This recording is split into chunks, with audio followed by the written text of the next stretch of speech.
पूरी दुनिया पर परमाणु विनाश का खतरा मंडराने लगा है। ट्रंप ने पिछले 24 घंटे में कई ऐसे फैसले लिए। इन फैसलों की वजह से ही अरब से लेकर यूरोप तक एटमी तबाही की आशंका बढ़ गई है। सवाल यही कि आखिर ट्रंप अब ऐसा कौन सा कदम उठाने जा रहे हैं जिसका परिणाम बहुत ही भयानक हो सकता है। आज हम इसी से जुड़ी रिपोर्ट आपको दिखाने जा रहे हैं। ट्रंप ने कहा है कि अमेरिका बहुत जल्द ईरान के अंडरग्राउंड एटमी सेंटर पर हमले करेगा। अमेरिकी सेना पिकेक्स की पहाड़ियों के नीचे मौजूद एटमी केंद्र को तबाह करेगी। हम वहां बहुत जल्द बहुत ही बड़ी एयर स्ट्राइक करेंगे। ये सवाल इसलिए उठ रहे हैं क्योंकि ट्रंप ने ऐलान कर दिया है कि ईरान ने पिकेक्स पहाड़ियों के नीचे जो अंडरग्राउंड एटमी सेंटर बना रखा है, अब अमेरिका उसे पूरी तरह से तबाह करेगा, चाहे इसके लिए किसी भी हद तक जाना क्यों ना पड़ जाए।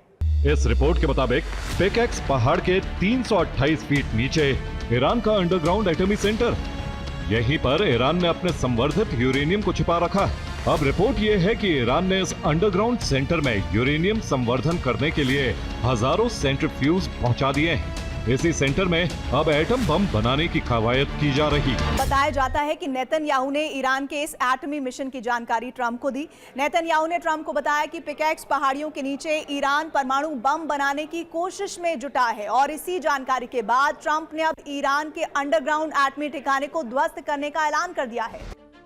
ट्रंप ने जैसे ही ऐलान किया कि अब अमेरिका पिकेक्स पहाड़ियों के नीचे मौजूद ईरान के अंडरग्राउंड एटमी सेंटर को ध्वस्त करने के लिए सैन्य अभियान चलाएगा, वैसे ही ईरानी सेना ने ट्रंप के लिए चेतावनी जारी कर दी। IRGC ने साफ कर दिया कि अगर उसके एटमी ठिकानों पर हमले हुए, अगर उसके एटमी मिशन को नुकसान पहुंचा, कोशिश भी की गई, तो ईरान उन सैन्य बेसों को टारगेट करेगा जहां अमेरिका ने अपने एटमी हथियार तैनात कर रखे हैं।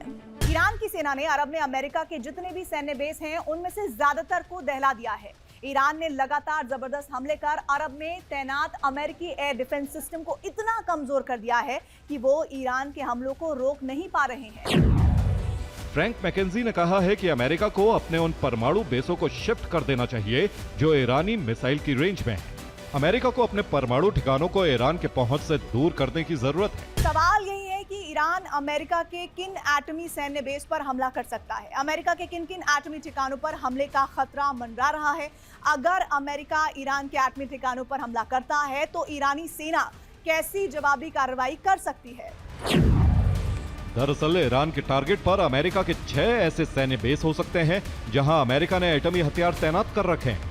ये है तुर्की का इंसर्लिक एयरबेस, इटली का एवियानो एयरबेस, इटली का ही गेदी एयरबेस, जर्मनी का बुशेल एयरबेस, बेल्जियम का ब्रोगल एयरबेस और नीदरलैंड्स का वोकल एयरबेस।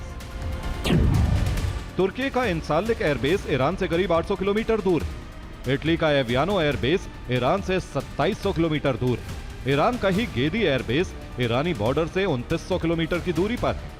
जर्मनी का बुशेल एयरबेस ईरान से 3200 किलोमीटर दूर है।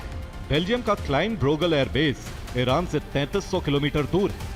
नीदरलैंड्स का वोकल एयरबेस ईरानी बॉर्डर से 3500 किलोमीटर की दूरी पर है। ऐसे में माना जा रहा है कि 4000 किलोमीटर दूर तक मार करने वाली ईरानी मिसाइलें इन सभी अमेरिकी बेस को ध्वस्त करने में सक्षम।